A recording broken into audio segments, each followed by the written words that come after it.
welcome to the lab. I'm here as always with beautiful Brynna. Hi everyone. Today we are going to melt styrofoam.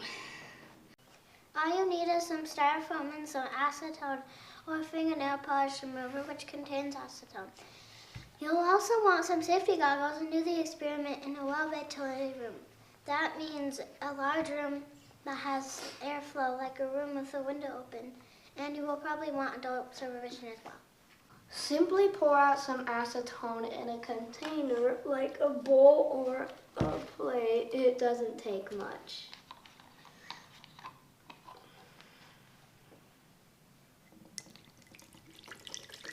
All of it? Sure, let's do all of it. No, don't let it spill on yourself.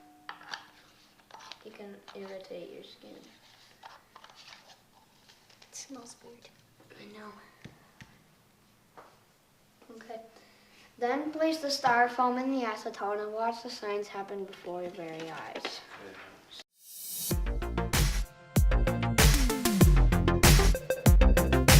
Look at it! Oh my leg. Look at it! I thought this thing wasn't true. I thought it was.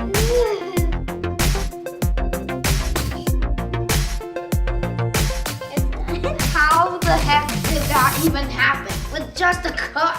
Welcome to Aidyn Science Part. You might think this is a chemical reaction, but it isn't. What is happening is known as a physical reaction. Styrofoam dissolves in acetone much like sugar does in water. The styrofoam is made of polystyrene plastic. When that plastic is turned into foam, a lot of air is added. In fact, these cups are about 90% air. When the foam dissolves in the acetone, the air is released and the bonds of molecules known as monostyrene are broken, and those tiny molecules are dissolved in the acetone.